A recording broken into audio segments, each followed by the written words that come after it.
지난 시간에 여기 했었는데요. 야콥슨이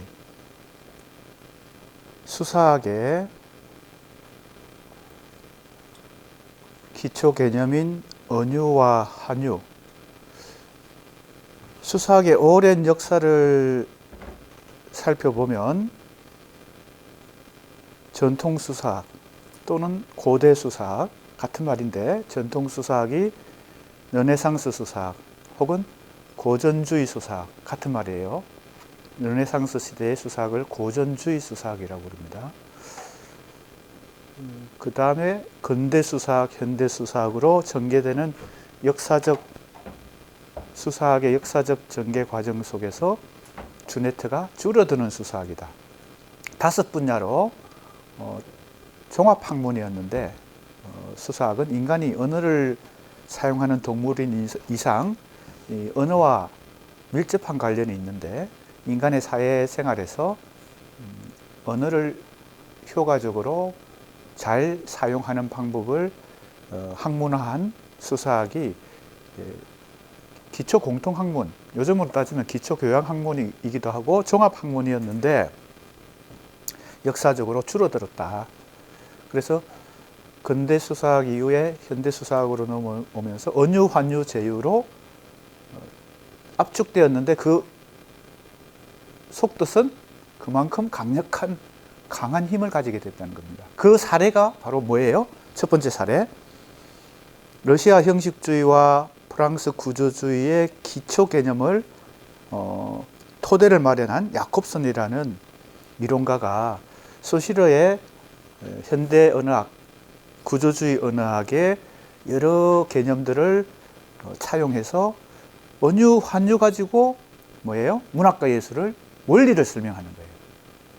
인간이 언어를 사용하는 원리도 언유, 환유 가지고 설명하고요. 그 사실은 소시러가 설명한 것을 상당히 활용해서 원용해서 자기도 지금 그 뭡니까? 여러 가지 기초 개념들 다 공부했잖아요. 우리가 랑그가 있고 빠롤이 있고 랑그가 있고 기표가 있고 기의가 있고, 그 다음에 뭐가 있어요? 계열체가 있고 통합체가 있죠. 자, 이 계열체 통합체가 지금 굉장히 핵심이에요. 계열체와 통합체의 뭐예요? 결합을 통해서 인간이 언어를 구사한다. 그죠? 그 법칙을 찾아내는 거죠. 원리를 찾아내는 거죠. 그런데 이 야콥슨이라는 사람은 인간이 언어를 구사할 때뿐만 아니고, 그죠? 뭐예요? 이 언어를 구사하는 가장 기본 원리가 계열체에서 선택을 하는 거. 이게 뭐예요? 무슨 원리, 무슨 원리에 의해서? 유사성, 등가성의 원리에 의해서 이게 일어난다는 거예요. 인간의 이 뭐예요? 선천적인 언어 능력이, 그죠? 물론 이제 후천적인 훈련과 연습을 하겠지만, 그죠? 그게 잠재적인 능력을 가지고 인간이 태어나기 때문에, 언어 능력을 잠재적으로 가지고 있기 때문에 그걸 누구나 습득을 하게 된다는 거죠. 이 원리를. 첫 번째 원리가 뭐예요? 이 계열체, 그죠? 계열체 속에서 어떤 원리에 의해서 유사성과 등가성의 원리에서 선택이, 그죠? 철수를 선택할 수도 있고, 우리를 선택할 수도 있고, 그죠? 남자를 선택할 수도 있고, 이 같은 주어 계열에서 축구, 농구, 뭐 컴퓨터 게임, 뭐 이렇게 목적어 계열에서, 서술어 계열에서, 같은 계열에서 일어나는 이게 뭐예요? 선택인데, 이게 바로 수사학에서 얘기하는 뭐하고 같은 원리라는 거예요? 언유의 원리라는 거죠. 언유의 원리. 그리고 이렇게 통합체로 결합하는 거. 주어만 있어서는 안 되고, 목적어만 독립해서도 안 되고, 서술어만 있어서도 안 되고, 이게 주어, 목적어, 서술어가 결합돼야 완전한 하나의 문장이 된다라고 하고, 이걸 결합하는 걸 뭐라 그래요? 무슨 원리? 인접성의 원리. 그죠? 연관성의 원리. 그죠? 그런데 야콥슨이 이제 이걸 자기 이론으로 발전시키면서 뭐라고 한 거예요? 이게 환유하고 같다. 수사학에서 얘기하는 환유하고 같다. 그래서 언유의 원리와 환유의 원리, 이걸 가지고 인간이 사용하는 언어뿐만 아니고 문학과 예술도 그 원리를 설명하려고 하는 거죠. 형식주의와 러시아 형식주의와 프랑스 구조주의가 하는 일이 뭐라 그랬어요? 그들이 연구하는 목표가 뭐라 그랬어요? 문학의 문학성, 이때 성자가 속성이죠. 원리, 규칙, 그죠? 이걸 찾아내는 것이 이들의 목적이었기 때문에 야콥슨이 이제 그 기초를 닦은 거죠. 그래서 언어의 여러 가지 유형 중에서 특히 언어로 시를 썼을 때 왜 이것은 시적 언어냐? 누가 썼는데 이거는 평가하는 사람은 이건 시도 아니야 이렇게 얘기했을 때 왜 이게 시가 아니고 이건 시라고 얘기하는가? 어떤 언어는 시고 어떤 언어는 시가 안 되는가? 그거죠. 그게 바로 이제 문학성입니다. 시는 왜 시고 소설은 왜 소설이고 왜 문학의 언어는 일반 언어하고 다르기 때문에 이건 문학이라고 얘기하는가? 그죠? 그런 걸 지금 야콥슨이 계속 연구하면서 지금 이렇게 얘기하는 거죠. 그래서 언어가 시가 되는 경우는 바로 이 두 가지 원리 중에서 뭐의 원리와 뭐의 원리예요? 언유의 원리와 한유의 원리 중에서 뭐가 더 강하게 이 언어에 작용한다는 거예요? 언유가 강하다는 겁니다. 등가성의 원리가 바로 언유의 원리죠. 그죠? 여기 있죠?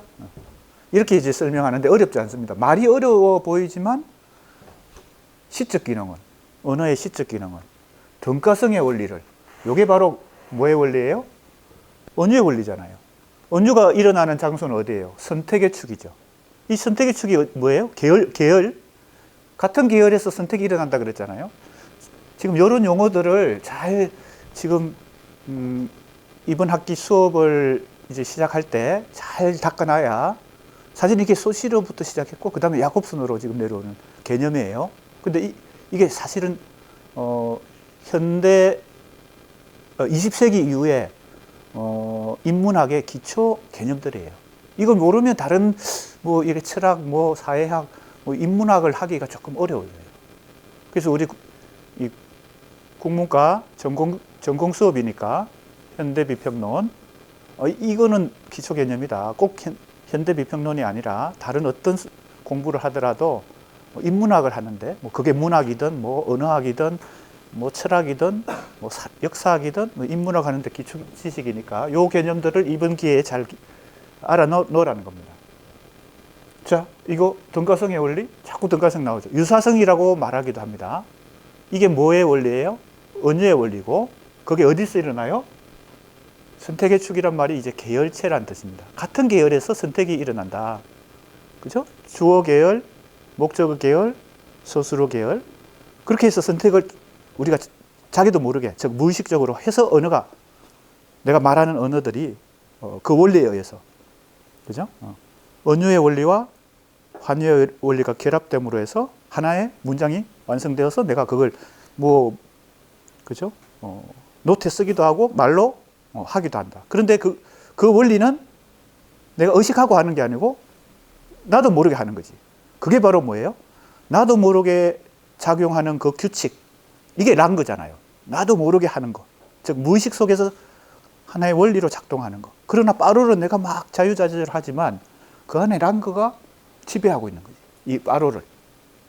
구조주의는 숨어있는, 다른 말로 하면 무의식적으로 작용하고 있는 이 랑거를 찾아내는 거예요. 언어학에서는 빠르를 구성하는 랑거를 찾아내고 인류학에서는 구조주의 인류학, 레비스트로스가 겉으로 보면 다 막 제도가 친족 제도, 결혼 제도, 뭐 음식 문화, 뭐 어복, 그죠? 옷 입는 습관 이게 다 다른 것 같아. 민족마다. 근데 그걸 다 이렇게 조사해서 그 밑에 그죠? 기본 원리를 찾아보니까 공통된 랑거가 있더라는 거지. 언어학에서는 랑거라 그러지만 이제 인류학에서 그 기본 공통 분모를 찾는 거죠. 문학에서도 그렇게 하는 사람들이 뭐예요? 바로 러시아 형식주의, 프랑스 구조주의자들이죠. 내가 예를 들었잖아요. 러시아의 이론가 플로프라는 사람이 민담 형태론. 민담은 A, B, 뭐 1부터 막 100까지, 100가지 그렇게 다양한 민담이 있는데 러시아의 민담 혹은 뭐 유럽의 민담 다 찾아보니까 공통 분모가 있더라. 그 속에서 마치 언어에서 빠를 아래 무의식적으로 인간의 그 잠재적인 언어 능력 속에 들어있는 그 랑그라는 게 있다는 걸 찾아내는 것처럼 문학에도 혹은 민담에도 그죠? 그 랑그 같은 게 있더라. 그걸 찾아내는 원리를 찾아내는 거지. 규칙을 찾아내는 거. 그렇게 해서 지금 이제 시의 언어는 어떤 원리냐? 등가성의 원리를 선택의 축에서 배열의 축이 뭐예요? 여기 통합체예요. 여기 환유가 작용하는 거죠. 철수는 축구를 사랑한다 할 때 그 각각의 선택이 일어난 것들 사이에서 주어, 목적어, 서술어가 결합이 되는, 이걸 결합이라고도 하고 배열이라고도 하고. 자, 요거는 어디서 일어난다? 선택의 축은 계열체에서 일어나고 배열의 축은 통합체에서 일어난다. 아주 기초적인 거예요. 소시르의 개념들을 지금 활용해가지고 이렇게 합니다. 투사한다는 것은 쏘온다는 거니까. 지금 이 빔 프로젝트가 투사하고 있잖아요. 그죠? A 지점에서, 그죠? B 지점으로, 스크린으로. A는 저 빔 프로젝트고, B는 이 스크린이라고 하면 투사하는 대로 여기 비치니까 어디가 더 중심이에요? 저 빔 프로젝트의 화면이 중심이지. 그죠? 투사체, 주체가 이 대상에다가 투여하는 거예요. 그럼 어디가 더 중요한 거예요? 이 등가성의 원리가 중심이 되고, 여기서 여기로 투사하니까 이 선택의 축에서 뭐예요? 언유의 원리가 환유의 원리를 지배하는 그런 원리를 갖고 있다. 여기까지 지난 시간에 공부한 거예요. 그럼 소설은 어떠냐? 영화는 어떠냐? 뭐 SF 장르 소설은 어떠냐? 뭐 이런 것을 야콥스는 이 두 가지 원리를 가지고 계속 설명을 한다는 거예요. 어느 정도는 타당성이 있는데 어느 정도는 뭐예요?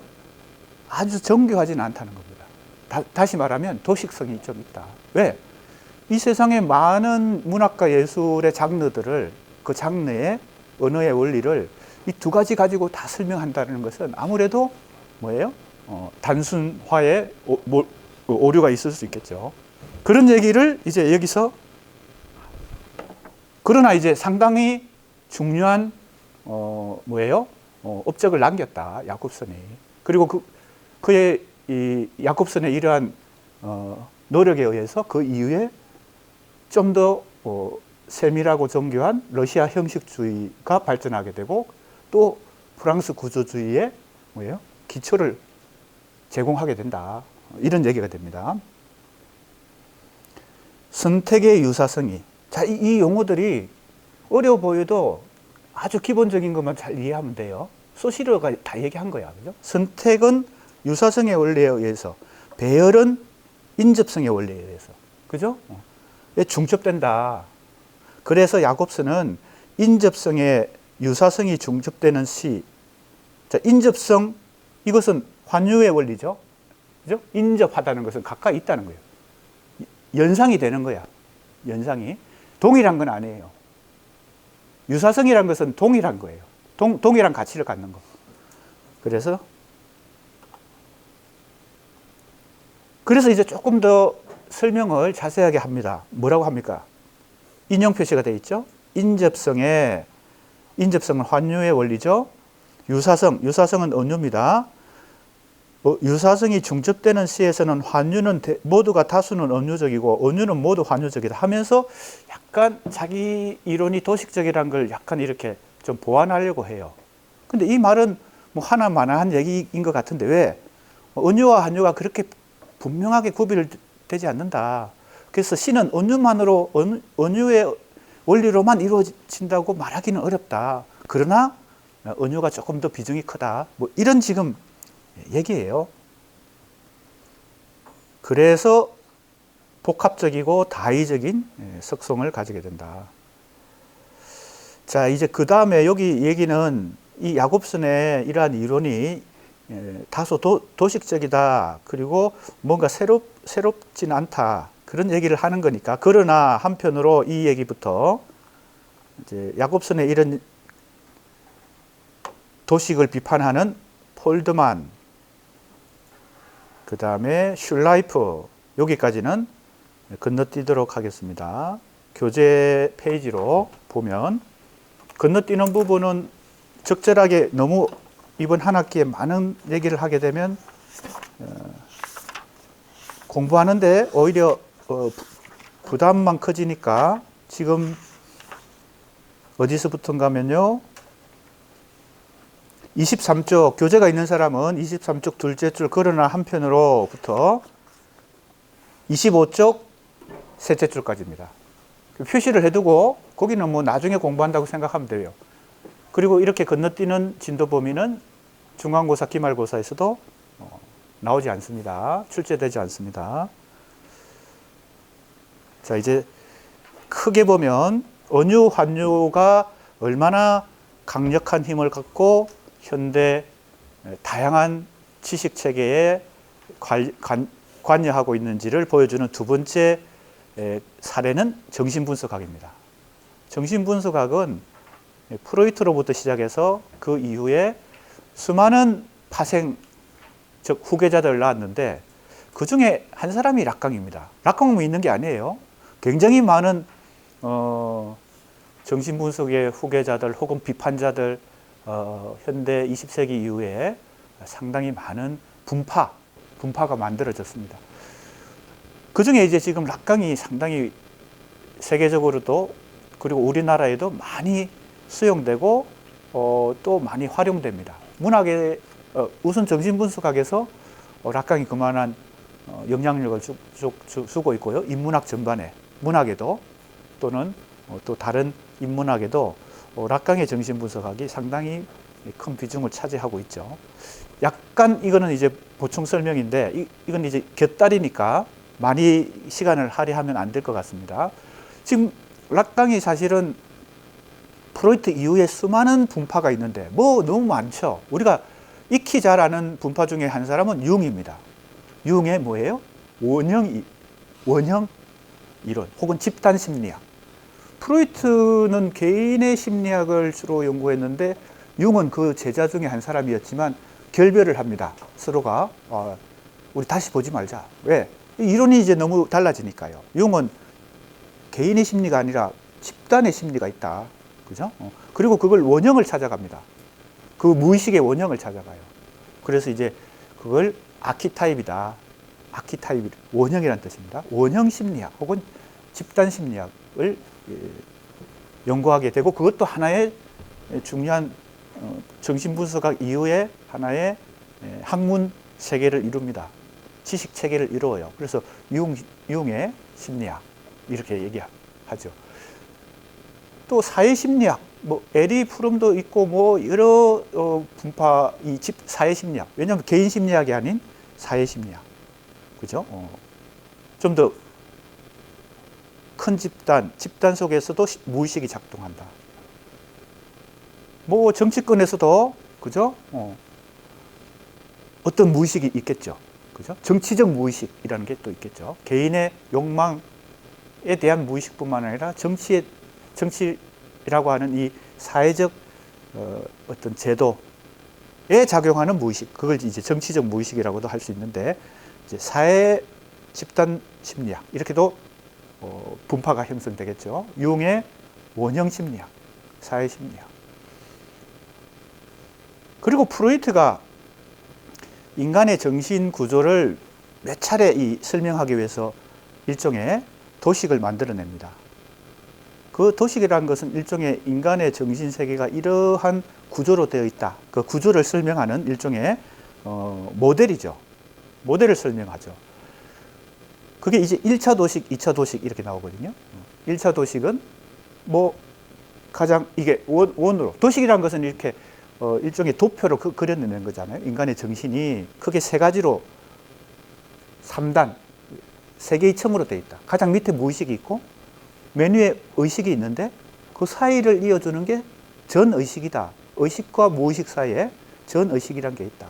이렇게 처음에 설명했는데 상당히 좀 단순한 도식이죠. 즉 모델이죠. 그런데 연구를 거듭하다가 나중에 2차 도식을 만들어냅니다. 이게 이제 상당한 영향을 주게 되죠. 이 개념도 만들어내죠. 이때 뭐예요? 맨 아래에 있는 게 그냥 무의식이라고 안 하고 이드라 그랬어요. 이드. 그 다음에 가운데 있는 게 에고. 번역하면 자아입니다. 자아. 에고. 맨 위에 있는 게 뭐예요? 이게 역시 3단 구조인데 이 개념을 바꿔요. 이 슈퍼 에고죠. 슈퍼 에고. 이게 초자아라고 번역되는 거예요. 초자아는 인간의 이 무의식 중에서 검열, 뭐 도덕적, 윤리적, 종교적 어떤 규율을 주는 어떤 무의식이에요. 인간에게는 이 초자라고 하는 게 무의식 속에 누구나 다 가지고 있어서 자기도 모르게 어떤 규율을 이렇게, 그래서 이제 양심의 가책을 받는다든지 죄의식을 느낀다든지 어떤 행위를 할 때, 뭐 언행을 할 때, 그게 이제 바깥에서 오는 게 아니라 자기 정신세계 안에서 무의식이라고 하는 게 있다는 거죠. 실체가 어디에 있는지는, 무의식이라고 하는 건 뭐 만질 수도 없고 볼 수도 없지만 아무튼 그 무의식이 이 정신세계 속에 있다는 것이고, 그게 이제 자아라고 하는 건 우리가 이성의 세계, 의식의 세계죠. 누구나 지금 우리는 자아를 갖고 살아가잖아요. 지금 내가 이 설명하는 이유는 그 분파가 얼마나 다양한지를 이제 설명하기 위한 것입니다. 그 아래에 있는 이드가 뭘까요? 이걸 뭐 리비드라고도 이제 보충 설명하기도 하는데, 이 이드란 말은 이 원래 어떤 뜻이에요? 그 단어의 뜻은 뭘까요? 그 단어 자체의 뜻은요? 이드. 영어로는 뭐예요? 요게 로마어인데, 라틴어인데, 이드. ID거든요, ID. 그래서 그냥 이드라고 그래요. 번역하지 않고, 이드. 영어로는 it이야. 그것이라는 거예요. 왜 그것이라 그랬을까? 이 맨 아래에 있는 이 부분은 뭐라고 이름 붙이기 어려우니까 그냥 영어로 그것이야. 이드고요. 우리말로 번역하면 뭘까? 그냥 이드라고 우리는 번역해요. 이드, 에고. 에고는 자아라고 번역하기도 하는데 이드는 그냥 뭐 번역 안 하고 그냥 이드라고 그래요. 슈퍼 에고. 이거는 초자아라고 번역해요. 왜 그럴까?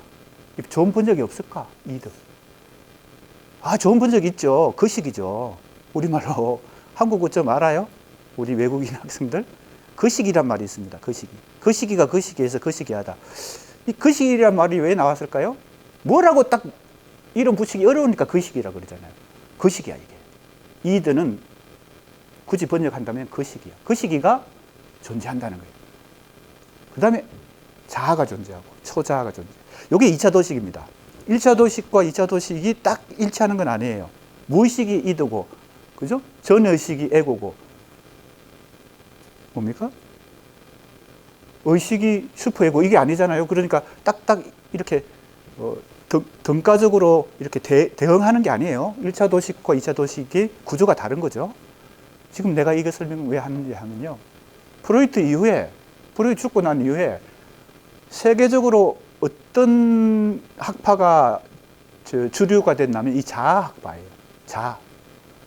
즉 자아가 건강해야 초자아와 이드의 샌드위치 사이에 있는 이 자아가, 에고가 잘 훈련받고 잘 성장하고 잘 강해야 교육적으로 이 자아를 중심으로 건강한 뭐예요? 병들지 않고, 정신적으로 병들지 않고 건강한 생활을 유지할 수 있다라고 하는 이 자아 심리학. 이게 특히 미국을 중심으로 그 후계자 중에는 락강의 친딸도 있습니다. 친딸도 여기에 속했어. 그러니까 이제 얼마나 강력한 힘을 발휘했겠어요. 그러니까 자아 심리학이 상당한 주류가 됐어요. 이 락강은 사실은 비주류였는데 엄청난 지금 위상을 가지고 다시 치고 올라와서 이 자아 심리학이 아닌 무슨 심리학을 강조하게 되는 거예요? 이드 심리학입니다. 이드가 더 중요하다. 프로이트가 강조했던 것은 이 자아가 아니고 이드다. 이렇게 이드가 있던 곳으로 가야 한다라는 이제 유명한 말을 하면서 이 락강이 자기 학설을 펼치게 됩니다. 그런데 이 락강의 주 목적은 프로이트로 돌아가자. 프로이트가 잘못 지금 수용되고 있다. 프로이트 이후에 이 주류를 이루고 있는 것은 사실은 프로이트가 그렇게 강조했던 것도 아니고 진심으로 주장했던 게 아닌 걸 지금 주류가 형성되어 있다. 자기가 지금 얘기하고 있는 이것이 정통 프로이트의 학설이다 라고 재해석을 하게 됩니다. 그러면서 바로 누가 했던 것처럼 러시아 형식주의 이론가인 야콥선이 문학 이론과 언어 이론을 누구로부터 이론을 공급받았던 것처럼 소시러의 그죠? 구조주의 언어학에서 공급을 받아서 뭐예요?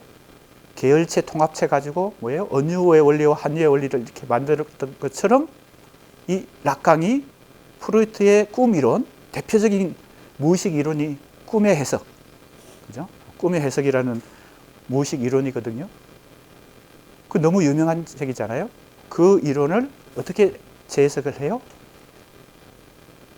이 언유와 한유라는 수사학의 개념으로 재해석합니다. 어떻게 보면 소실의 구조주의 언어학을 가지고 프로이트의 정신분석학을 구조주의적으로 재해석했다고 볼 수 있어요. 그러니까 지금 이게 두 번째 사례가 됩니다. 요거는 이번 학기에 역시 건너뜁니다. 분열 분석은 프로이트와 락강을 중심으로 한 정신분석학과 조금 결이 다른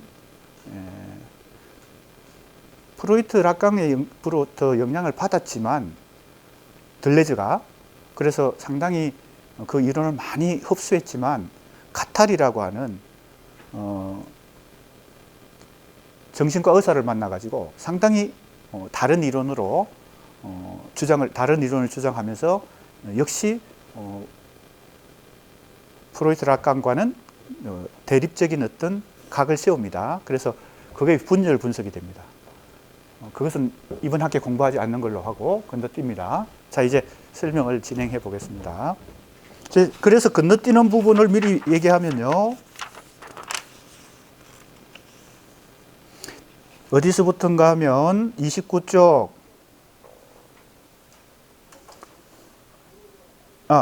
28쪽 밑에서 본문 밑에서 다섯째 줄 한편 기민하는 하는 부분 있죠. 거기서부터가 들레즈 가타리의 분열 분석에 대한 설명이기 때문에 거기서 또 건너뜁니다. 어디까지요? 33쪽 둘째 줄까지입니다. 분열 분석도 건너뛴다. 자, 이제 언유 환유라는 수사학의 개념이 현대 지식 체계에서 막강한 힘을 발휘하면서 두 번째 이제 정신분석학이라는 이 학문 영역에도 어떤 영향을 주는지 한번 보겠습니다. 자, 이 설명이 이제 내가 굉장히 여러 번 얘기했기 때문에 이제 이 문장이 이해가 잘 될 거예요. 우리 수강생들.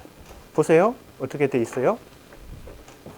야콥슨이 시학의 정립과 관련하여 이 시학은 문학 이론입니다. 문학 일반 이론을 정립하기 위해서 언유와 한유라는 이 수사학 개념, 그죠? 줄어든 수사학이죠. 수사학의 관점의 연구를 했는데 이제 영역이 다릅니다. 학문 영역이 달라요. 그것은 어떻게 보면 언어학과 문학이라는 영역이고 이제는 이게 정신분석학의 영역인데 프로이트에서 락강으로 이어지는 정신분석학에서 새로운 차원으로 전개되었다. 이렇게 돼 있죠. 그러면 지금 우리는 융합을 하긴 하는데 자, 뭐하고 뭐를 지금 융합하고 있는 것 같아요? 이번 학기 이 책 교재 전체가 문학과 수사학이니까 문학을 중심으로 우리가 지금 국문과에서 문학을 공부하고 있잖아요. 현대문학 공부하고 있잖아요. 현대비평론이라고 하는 것은 학문 영역으로 보면 문학 중에서도 현대문학인데 문학을 중심으로 수사학과 융합하는 거예요. 큰 틀에서 보면. 근데 그 수사학이라는 것이 현대수사학에서 언유, 환유라고 하는 개념을 중심으로 또 다른 학문과 또 접목이 되죠. 뭐예요? 수사학을 매개로, 수사학을 연결고리로 어떤 영역? 언어, 소실의 구조주의 언어, 그 다음에 러시아 형식주의의 뭐예요? 야콥슨, 그 다음에 뭐 구조주의가 이렇게 나오고, 그 다음에 두 번째 새로운 또 학문 영역인 정신분석학하고 융합이 됩니다. 그러니까 언유, 환유가 연결고리가 되는 거죠. 자, 그런 뜻에서 언유, 환유는 수사학의 기초 개념이니까 이 책 전체의 뭡니까? 목적은 문학과 수사학이라는 이 두 학문을 언유, 환유를 중심으로 정신분석학 혹은 언어학, 이런 쪽하고 계속 융합을 해나가고 접목을 시켜나가는 것입니다.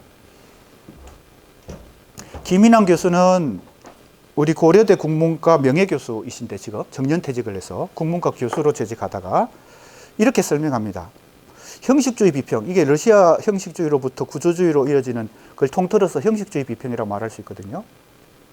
형식주의 비평은 문학과학이 될 수 있음을 구체적으로 증명한 점에서 공로가 있지만, 자, 이때 어디에 주목해야 되냐면요. 어떤 단어? 과학입니다. 내가 이제 이미 설명한 거니까 우리 학생들 이해가 좀 될 수 있어요. 과학은 사이언스를 번역한 것인데, 과학은 엄밀한 학문입니다. 명명백백하다는 겁니다.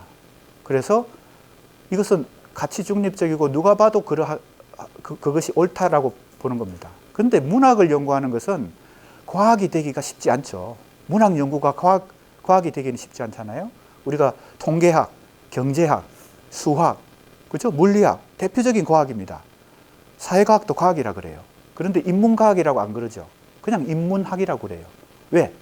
인문학 중에서는 역사와 문학 같은 경우는 언어학은 사이언스지만 문학을 사이언스다, 역사를 사이언스다 하기 어려워요. 왜냐하면 그건 해석이 상당한 비중으로 해석이 들어가기 때문에 정답이 없다고 보통 우리가 얘기하잖아요. 문학 작품을 해석하는 데는 정답이 없다. 이런 얘기가 왜 나오나 하면 그건 사이언스가 되게 어렵다는 뜻입니다. 그런데 바로 지금 이 형식주의 문학 연구 혹은 비평은, 자, 여기 러시아 형식주의와 프랑스 구조주의가 여기 다 들어가요. 요 카테고리 안에.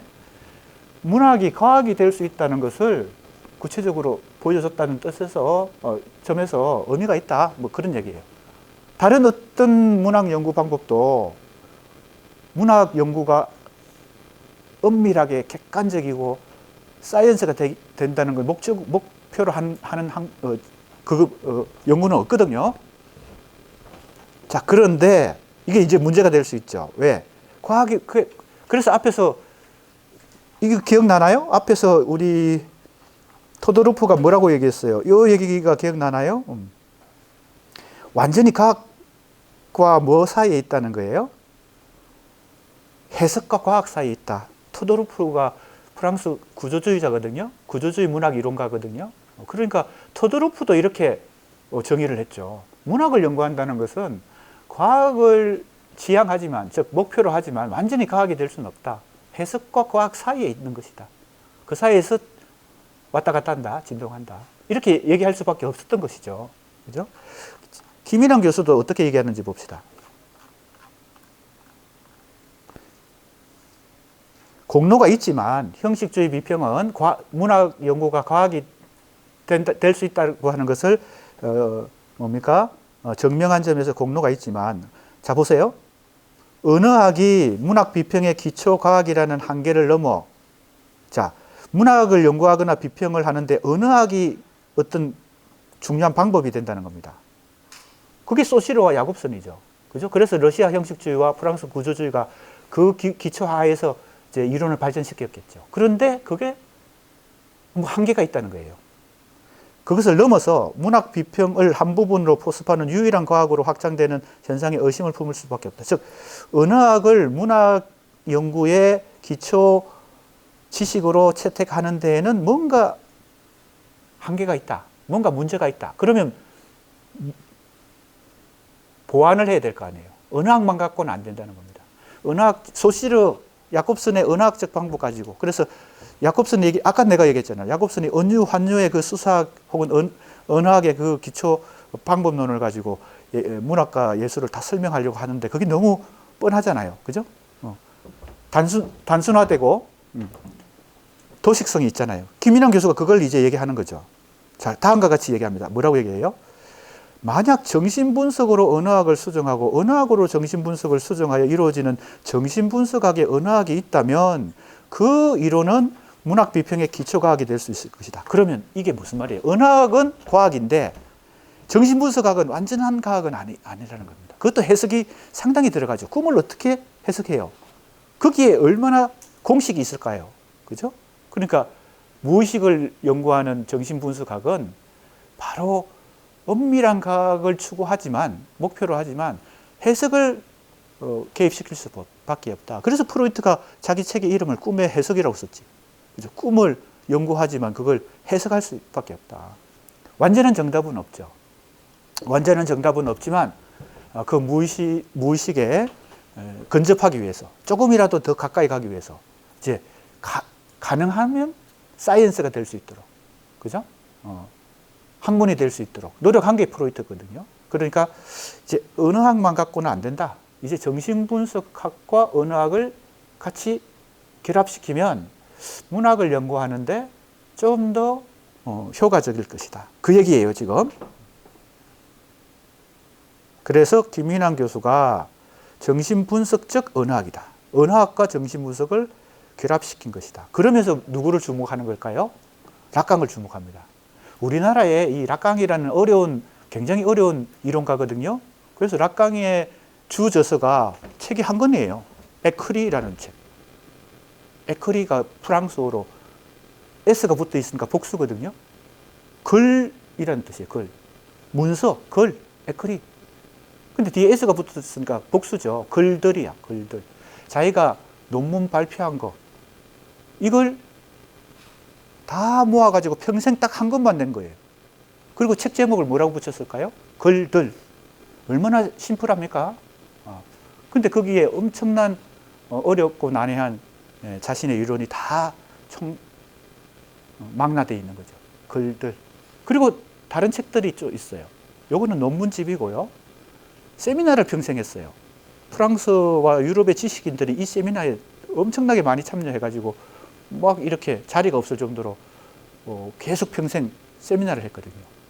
그래서 그거는 자기가 쓴 게 아니고 녹취를 해가지고 제자들이 다 이렇게 이제 그걸 정리해서 계속 이제 락강의 사이도 그 제자 중에 한 사람이에요. 수제자 중에 한 사람이죠. 계속 그걸 정리해서 책을 계속 내는 거예요. 1권, 2권, 3권, 4권, 뭐 열 몇 권까지 계속 지금도 완간이 됐는지 모르겠어요. 지금도 나오고 있는지. 아무튼 그거 제목은 뭘까요? 세미나. 그냥 제목이 세미나예요. 세미나 1권, 2권, 10몇 권 이렇게 돼요. 나도 이제 앞으로 책을 내거나 뭐 저서를 내거나 평론집을 내면 평론들. 이게 멋지잖아요. 너무 심플하니까 그 심플함 속에 엄청난 내용이 압축되어 있다는 거죠. 논문집을 저서를 내면, 연구서를 내면 논문들, 그죠? 평론집을 내면 평론들. 이야, 이게 멋진 것 같아, 그죠?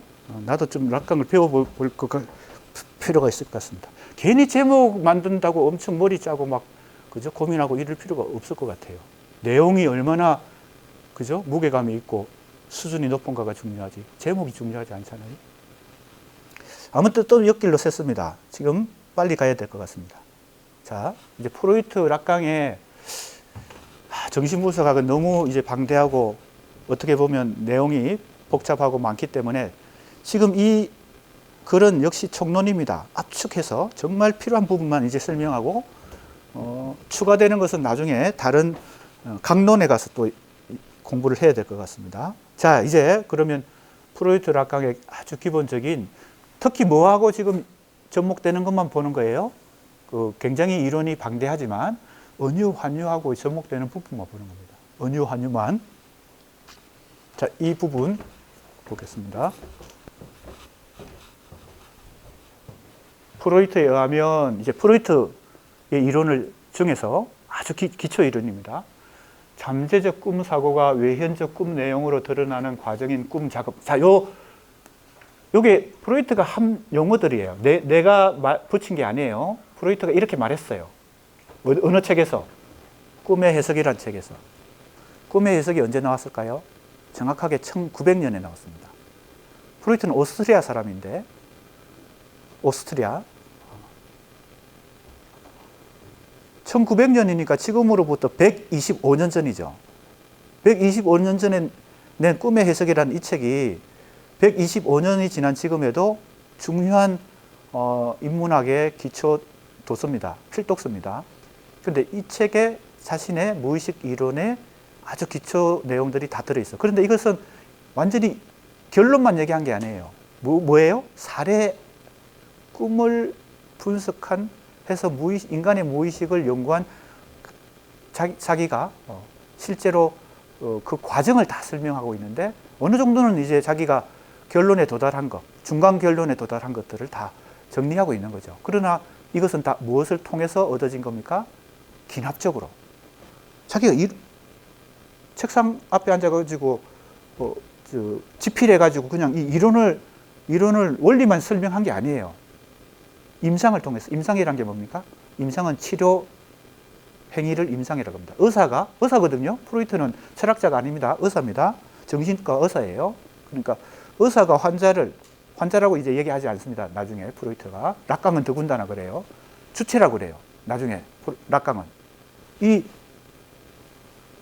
의사를 찾아온 사람이 환자라고 말하면 안 된다는 겁니다. 이제 주체예요. 왜 그런지는 나중에 다시 설명해야 되고. 아무튼 무슨 얘기 하다가 의사니까 다른 말로 하면 자기를 찾아와서 의뢰인이라고 말합시다. 의뢰인의 그 무의식 세계를 탐구한 과정을 다 정리해서 뭡니까? 기납적으로 이 원리를 찾아냈어요. 그래서 꿈은 뭐예요? 무의식이 현상화되는 증상 중에 대표적인 증상이에요. 가장 일상적이고, 그죠? 우리가 일상적인 현실에서 가장 쉽게 경험하는 무의식의 정상이에요. 자, 그래서 그 정상이 발현되는, 그래서 꿈은 정상 중에 하나입니다. 그래서 대표적으로 꿈을 잘 분석하면 무의식의 뭘 알 수 있다고 본 거예요. 무의식의 절차를 알 수 있다. 왜 절차예요? 이게 바로 뭐예요? 이게 무의식입니다. 잠재적이란 말을 잘 이해해야 돼요. 잠재적이라는 것은 현실적이란 말의 반대말이에요. 잠재적인 것이 이렇게 외연은 드러났다는 것이니까, 드러나면, 꿈으로 나타나면 이건 현실화되는 거죠. 꿈이라고 하는 게 다들 경험해 봤을 테니까. 그럼 이 꿈이라고 하는 현실화된 것의 그 내부에 뭐가 있었길래 이게 나타났겠지. 그래서 우리가 해몽이라고 하는 걸 하잖아요. 프로이트도 해몽을 한 거예요.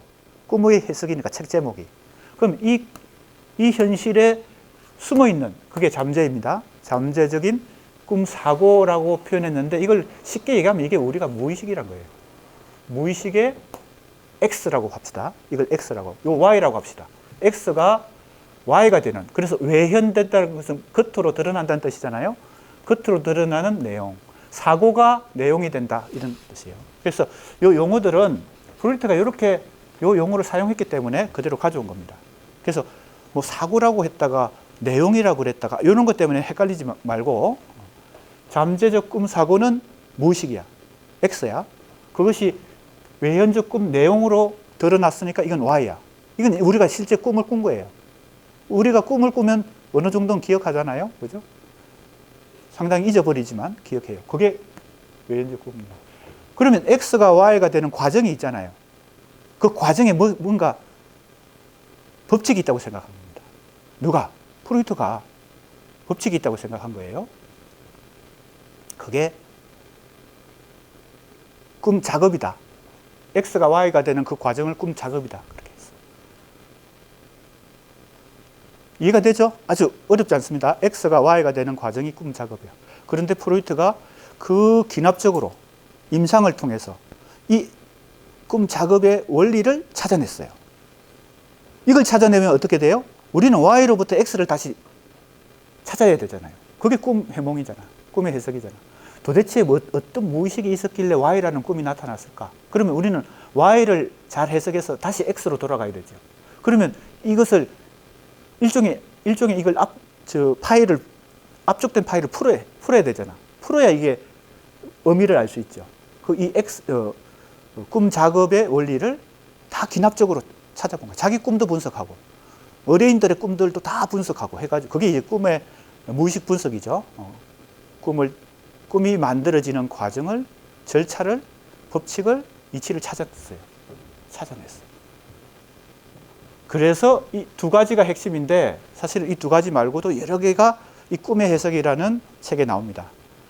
그리고 이 꿈의 해석을 쓰고 나서 한 17년이나 지난 후에 대중 강연을 하는데, 대중들뿐만 아니라 지식인들이 락강이 그걸 그대로 모방한 것 같아. 이 강연을 해요.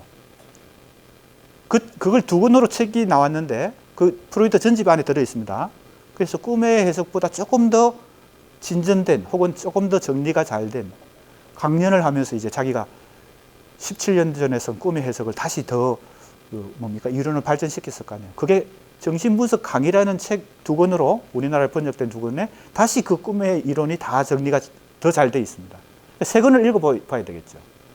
꿈의 해석이란 책, 그리고 1917년에 나온 정신분석 강의. 다른 사람들한테 이 자기의 꿈 이론을 강의하는 거예요. 거기 보면 이 2가지가 핵심인데,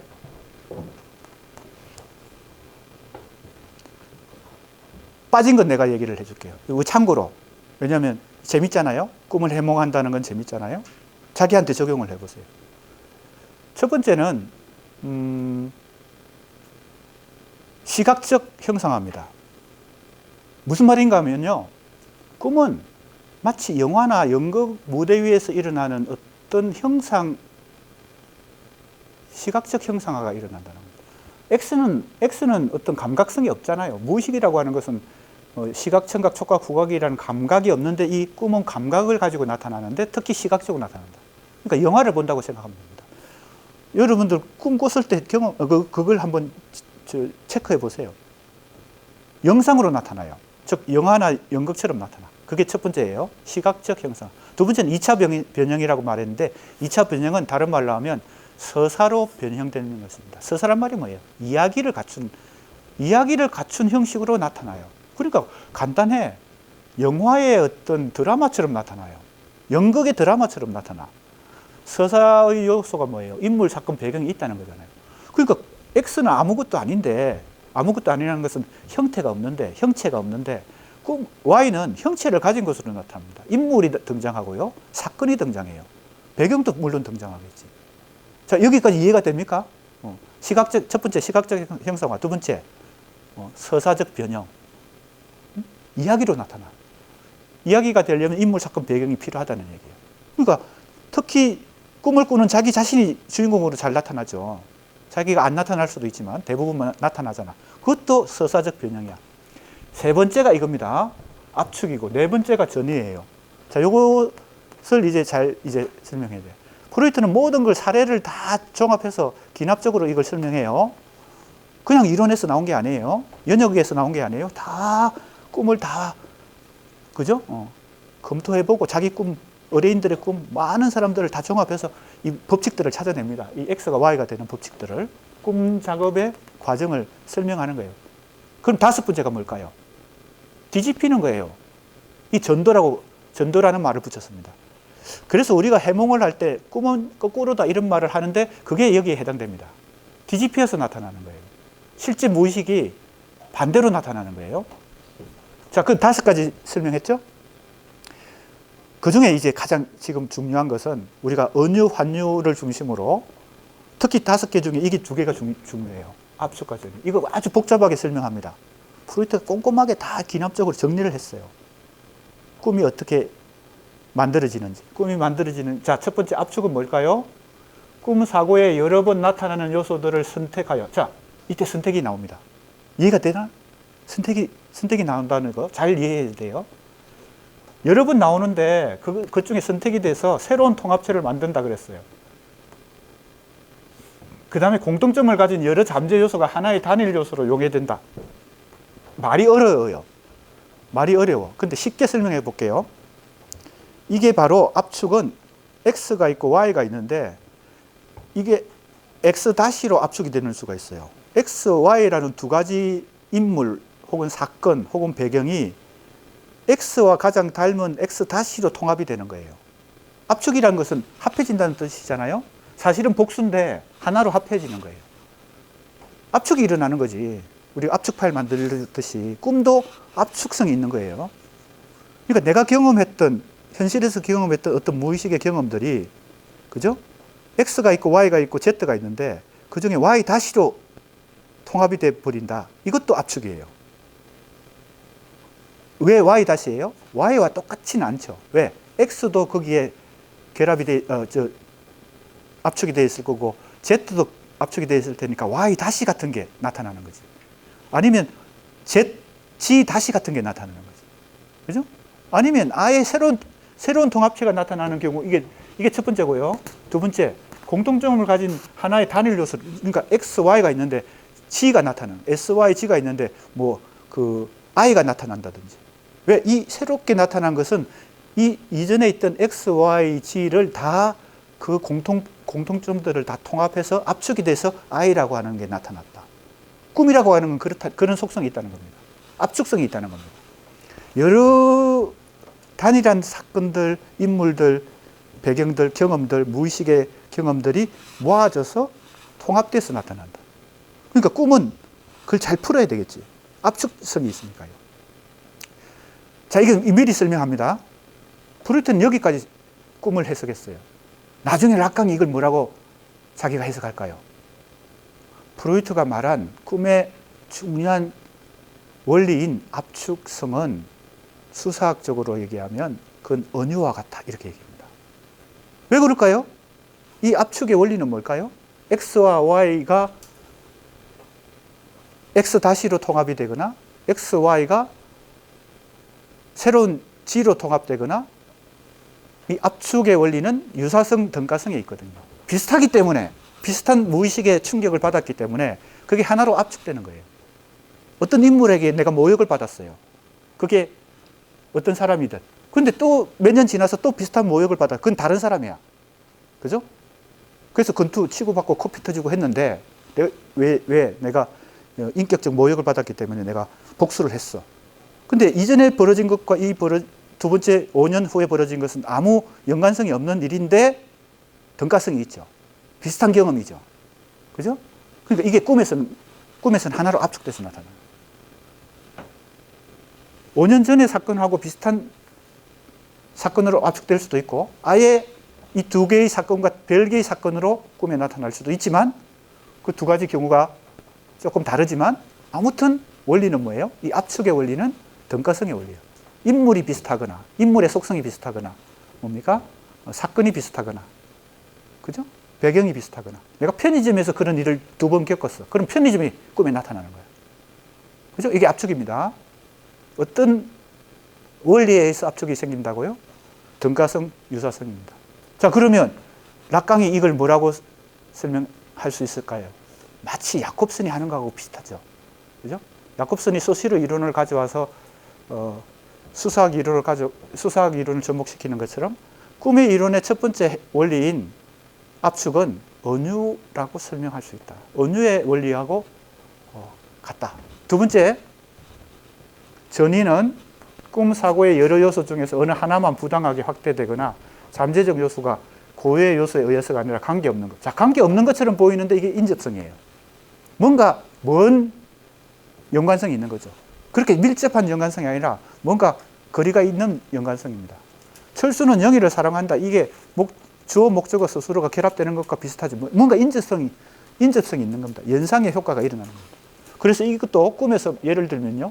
장수가 방에서 누구랑 싸우고 있다가 갑자기 동굴로 이동한다든지 강의실에서 누구랑 세미나를 하고 있는데 갑자기 동굴이 나타나서 해골을 가지고 서로 세미나를 한다든지 이런 거 비슷한 겁니다. 장수가 이동할 수도 있고 사건이 이동할 수도 있고 인물이 갑자기 X라는 인물에서 Y라는 인물로 느닷없이. 근데 이게 인과관계가 잘 설명이 안 되는데 건너뛰는 거죠. 이게 환유입니다. 이게 또 이렇게 됐는데 신호가 없음. 다시 왔네. 다시 나왔어요. 자, 간단해. 된 것 같은데.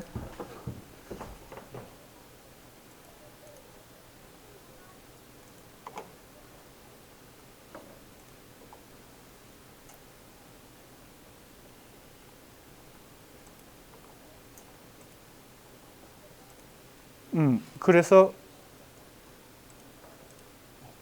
프로이트가 꿈의 원리 혹은 꿈의 절차, 꿈의 과정을 이 5가지로 설명했고 그 중에 핵심이 압축과 전이고 그 압축과 전이가 프로이트가 그 정신 분석을 통해서 인간의 무의식을 연구했을 때 이 규칙이 그 안에 있다라고 발견했잖아요. 자, 이게 우리가 지금 융합을 한번 해봅시다. 융합적인 관점을 한번 작용해 봅시다. 락강이 이걸 재해석하면서 압축은 프로이트가 꿈의 이론으로 말한 첫 번째 압축은 언유라는 수사학과 관련되고 전위는 장소가 이동한다는 뜻입니다. 위치가 이동한다. 전위는 환유라는 수사학의 개념과 상당히 유사하다라고 하면서 언유, 환유 개념을 가지고 무의식 이론을 다시 해석했는데, 이때 언유, 환유는 야콥슨이 소시르의 이론을 가지고 언어학적으로 문학을 설명할 때 혹은 예술을 설명할 때 언유, 환유라고 한 거하고 같을까요? 같지 않습니다. 다릅니다. 그러니까 그걸 오해하면 안 됩니다. 개념이 얼마나 이제는 다양하게 이게 의미가, 내포가 일어나는지를 알 수 있는 거죠. 그만큼 짜진 거예요. 이 개념이 막강한 힘을 가지고 여러 맥락들, 여러 의미 부여들을 다 흡수해가지고 이 언유, 환유가 현대수사학에서 줄어들었지만, 내가 얘기했잖아요. 줄어들었다고 해서 그만큼 축소됐다고만 해석하면 안 된다고 그랬잖아요. 그만큼 강력한 힘을 갖게 됐다. 여러 가지 맥락의 의미들을, 여러 가지 그 함축된 의미들을 다 가지고 있는 거야, 이제는. 정신분석학에서 언유, 환유라고 하는 것은 이게 무의식의 작용이에요. 무의식의 어떤 그 법칙이에요. 근데 야콥슨이 언유, 환유한 것은 수사학 혹은 언어학의 법칙이기 때문에 김인환 교수가 왜 그렇게 얘기했을까요?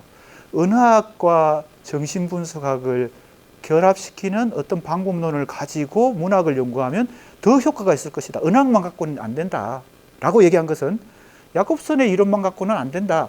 락강의 이론하고 야콥슨의 이론을 결합시켜서 좀 더 정교한 문학 연구 방법론으로 문학을 연구해야 더 효과적이다. 이런 얘기하고 비슷하잖아요. 그러니까 언유, 환유라는 개념은 같지만은 그 내포된 의미는 완전히 다른 건 아니지만 상당히 다르다는 거예요. 그만큼 언유, 환유라는 개념이 줄어들면서 수사학의 영역이 줄어들면서 그만큼 여러 가지 의미들이 그 안에 다 포함하게 되었다. 그런 얘기고요. 또 한 가지는요. 락강이 이렇게 언유, 환유라는 개념을 가지고 프로이트가 그렇게 결정적으로 발견해낸 인간 무의식의 법칙을, 그게 이제 대표적인 게 5개나 되지만 그 중에 핵심은 압축과 전이인데, 이 압축과 전이를 언유와 환유로 설명하는 과정에서 이제 뭐가 발견된다 하면요. 프로이트가 그렇게 오랫동안 평생을 바쳐서 연구한 이 정신분석학은 소시르의 구조주의든 레비스트로스의 구조주의 인류학이든 이런 것과 전혀 교류 없이 구조주의라고 하는 것하고는 무관하게 자체적으로 연구를 계속한 거거든요. 물론 이제 당시에 생물학이든 진화론이든 다윈의 진화론 이런 것도 많이 참고하고 프로이트가 정신분석학을 계속 개척할 때는요. 근데 알고 보니까 락강이 발견해낸 것은 프로이트가 전혀 의식하진 않았지만 프로이트의 그 학문의 방법 속에 구조주의가 있었다는 겁니다. 이해가 되나요? X가 Y가 됐는데, 잘 보세요. X와 Y는 소시르식으로 얘기하면 X는 뭐예요? 랑거지. Y는 파롤이고. Y로부터 다시 X를 찾아내는 거, 혹은 X가 Y가 되는 과정을 찾아내는 거, 그 법칙이 있다고 생각하는 거. 이게 바로 뭐예요? 오히려 어떻게 보면 X가 랑거가 아니라 이 과정이 랑거지. 그 과정에 원리가 있고 법칙이 있다고 생각하고 그걸 찾아내는 거. 이건 어떻게 보면 구조주의적 방법이거든요. 그러니까 락강이 뒤늦게 이제 소시르의 구조주의 언어학을 활용해가지고 프로이트를 재해석하는 그런 절차를 밟게 됩니다. 자, 그 설명이 내가 좀 길게 설명했는데 여기 나옵니다. 지금 프로이트 락강 얘기하는 것은 정말 정신분석학의 프로이트 락강 이론 중에 정말 일부 약간인데 그래도 조금은 도움이 됩니다. 락강은 프로이트가 설명한 압축과 전이를 언유와 환유라는 수사학적 용어로 번역했다, 재해석했다. 이게 핵심이고요. 그래서 락강은 꿈 작업이 심리적 논리학의 과정이 아니라 언어적 과정이에요. 이게 바로 뭐예요? 소시르적인 관점이 프로이트를 해석하는 데 중요하게 도움이 될 수 있다. 프로이트의 정신분석학도 언어 분석과 유사하다. 내가 한번 얘기했죠. 정신분석은 약물 치료도 아니고 운동 치료도 아니다. 그건 무슨 치료예요? 언어 치료다. 언어를 분석해서 그 무의식 세계로 들어가서 그 무의식의 왜곡된 어떤 메커니즘을 어떻게 해요? 해소시킨다. 그럼 그 해소하는 사람은 누굴까요? 의사가 아닙니다. 그 의뢰인 자신이 자기 자신의 무의식의 메커니즘을 자각하는 겁니다. 어딘가가 그게 왜곡되어 있기 때문에 지금 이 여러 가지 정신적인 어려움, 그걸 정상이라 그러는데, 꿈은 일상적인 정상이지만 여러 정상들이 다 있어요. 그 중에 뭐 대표적인 게 히스테리, 강박증, 그죠? 뭐 여러 가지가 있어요. 가장 심한 게 이제 정신분열증. 이게 다 정상이에요. 우리가 조현병이라고 요즘 얘기하는 정신분열. 이것도 프로이트 락강의 정신분석학에서는 여러 사례 중에 정상 중에 하나입니다. 가장 일상적인 건 꿈이고요. 그죠? 그 다음에 조금 이제 강도가 강해지는 순서로 보면 히스테리, 강박. 이걸 통틀어서 신경증이라고 불렀어요. 그러니까 평생을 프로이트가 이 임상을 하면서 자기를 찾아온 의뢰인들을 다 분석하면서 나중에는 이 정상은 어디에 속하고, 왜냐하면 정상들을 분류를 해야 될 거 아니에요. 의사니까. 우리가 이게 몸살 증상이 있는데 이게 감기가 원인인지 코로나가 원인인지 단순한 독감인지 이거 정확하게 진단해서 정확하게 약을 먹어야 그것을 효과적으로 치료하는 것과 마찬가지입니다. 이게 감기인지 독감인지 코로나인지를 정상은 비슷하잖아요. 그죠? 정상은 감기 몸살이야. 근데 그걸 정확하게 알아야 약 처방을 정확하게 해서 잘 낫게 하죠. 그러니까 정신분석 의사도 자기 의뢰인이 지금 대화 치료를 통해서 언어 분석을 통해서 그 무의식의 메커니즘을 찾아서 진단을 할 때 이게 히스테리인지 강박증인지, 그죠? 또 그 다음 단계, 이걸 이제 통틀어서 신경증이라고 그랬어요. 신경증. 꿈이라고 하는 건 굉장히 일상적인 거고, 그것도 정상이에요. 이것도 정상이고, 신경증도 정상이고, 히스테리, 강박증. 그 다음에 가장 강한 건 이제 분열증. 분열증 안에는 자폐증도 들어있고, 정신분열증도 들어있고. 자, 아무튼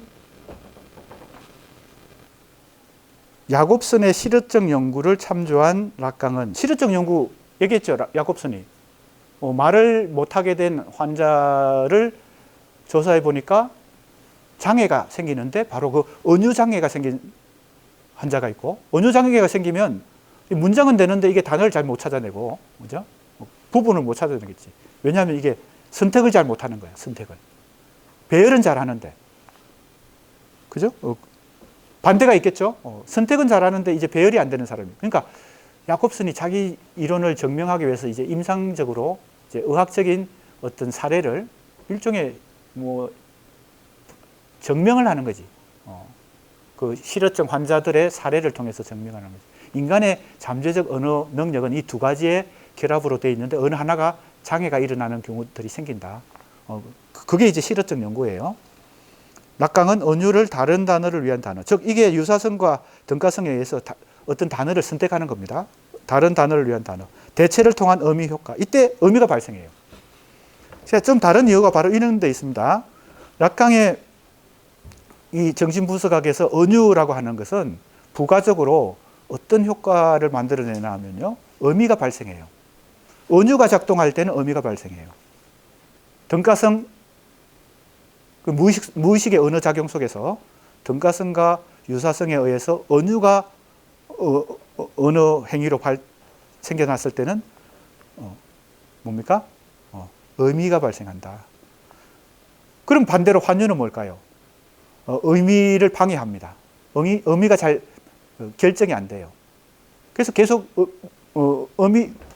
의미를 확인하기 어려운 상태로 갑니다. 그게 환유입니다.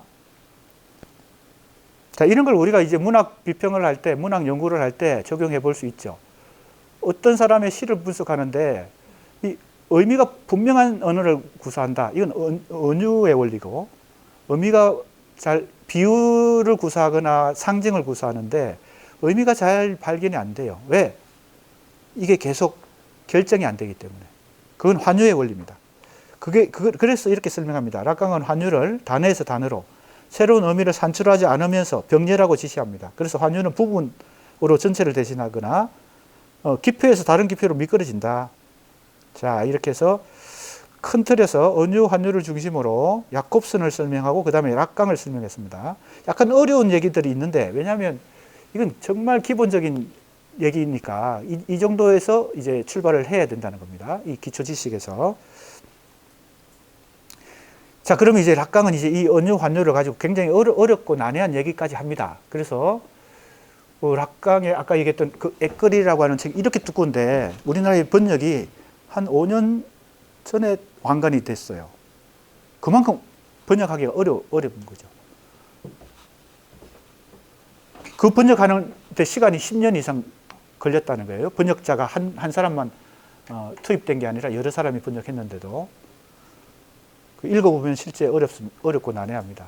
그런데도 프랑스에서는 그 어려운 락강의 액거리가 베스트셀러가 됐다는 거예요. 도무지 이해가 안 되는데 그 어려운 책을 프랑스 시민들은 다 읽었다는 얘기인지 그냥 사놓고 책장에 그냥 장식품으로 꽂아놨는지 락강이 하도 유명하니까 알 수가 없습니다만 자, 얼마나 어려운지 한번 조금 맛을 보겠습니다. 지금까지는 이해가 됩니까? 지금 은유, 환유 얘기를 프로이트의 꿈의 이론을 락강이 프로이트가 압축과 전이라고 그 법칙을 찾아냈는데 무의식의 법칙이 이 두 가지 법칙이 작동해가지고 X가 Y가 된다. 그럼 우리가 Y에서 X를 찾아내는데 이 두 가지를 잘 뭐예요? 역으로 해석하면 되겠죠.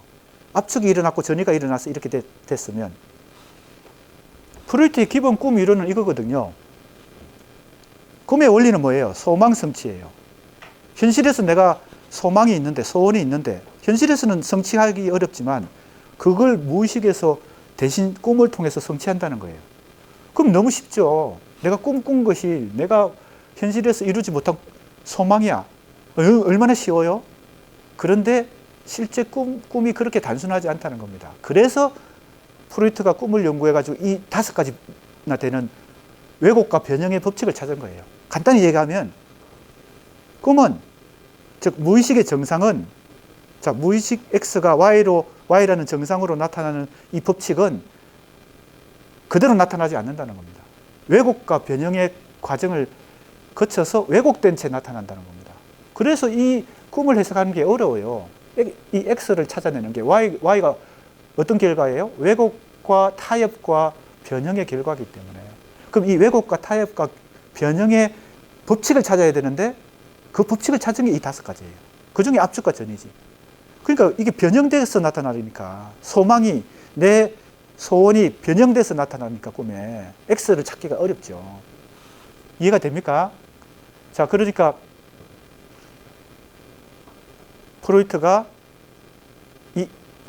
이 왜곡과 변형, 그죠? 왜곡과 변형, 이것의 법칙을 찾아낸 것이 이 5가지다.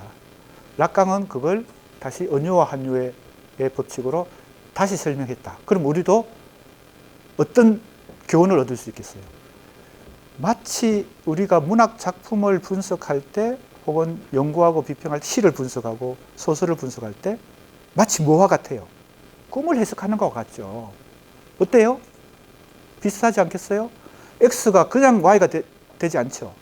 어떤 시인이, 어떤 작가가, 한강이라는 노벨문학상 수상자가, 그죠? 소년이 온다라는 소설을 썼을 때 그 X는 엄청나게 많은 재료들인데, 글의 소재, 사실관계, 그죠? 팩트, 이런 것들인데 이게 그대로 소설이 되지 않죠. 시도 마찬가지입니다. 왜곡과 변형을 거치죠. 변주를 거칩니다. 그럼 우리는 이 문학 연구자나 비평가는 이 문학 작품 속에서 그 X를 다시 찾는 과정에서 이 법칙을 활용해가지고 해석을 해내야 되겠죠. 뭐하고 어떤 공통점 때문에 그럴까요? 무의식의 분석, 꿈의 해석도 언어 분석이라는 겁니다. 왜? 프로이트가 뭘 가지고 이 Y에서 X를 찾아내려고 했을까요? 그 의뢰인이 말한 그 대화 속에서 말한 언어들, 일기 속의 일기, 그죠? 그림으로 그린 것도 뭐 해당되겠지만 우리는 문학을 연구하니까. 그래서 이제 정신치료 중에서 그림요법, 그죠? 연극요법, 문학요법도 있습니다. 시를 쓰게 하는 거예요. 그 시 속에 그게 다 정상이지. 그러니까 이제 약간 도식성은 있지만 정신분석을 이 학문을 활용해서 문학 비평을 하거나 문학 연구하는 사람들은 마치 정상, Y가 정상입니다. 꿈이 대표적인 거고요. 꿈 말고 아까 여러 가지 다 있다 그랬잖아요. 조현병도 이게 정상이고, 그죠? 히스테리도 정상이고, 강박증도 다 정상. 이게 다 Y예요. 그걸 이제 지금 꿈이라고 하는 것은 그 가장 기본적인 걸 얘기하는 거니까 여기 다 이 Y인데 X가 있기 때문에 Y가 만들어졌죠. 그럼 이 Y를 우리가 정상을 잘 분석해서 이 X를 다시 찾아서 해소시키는 거. 이게 이제 임상, 즉 치료 방법인데 문학 치료도 이렇게 일어나겠죠. Y를 통해서 X를 찾아내는 거. 그럼 약간 다르긴 한데 결이 다르지만 우리가 문학 연구를 하거나 비평을 하는 것은 언어 분석을 통해서 이 Y라고 하는 작품, 이게 정상이라고 본다면 같은 건 아닙니다. 그래서 정신분석과 문학 연구가 같다, 문학 비평이 같다, 이렇게 보면 이제 엄청난 오류가 생기는 거고, 참고할 수 있다는 겁니다. 문학 작품을 정상으로 보고, 이 Y에서 어떤 법칙을 통해서 X를 찾아내는 거, 이게 이제 문학 연구에 활용해 볼 수 있다. 왜? 시간이 지났군요. 공통점은 언어를 분석해서 Y로부터 X를 찾아내는 과정이란 그 공통점이 있기 때문에 정신분석과 문학 비평이 이제 공통분모가 있다. 이런 얘기가 되겠습니다. 시간이 가버렸네요. 자, 수고했습니다.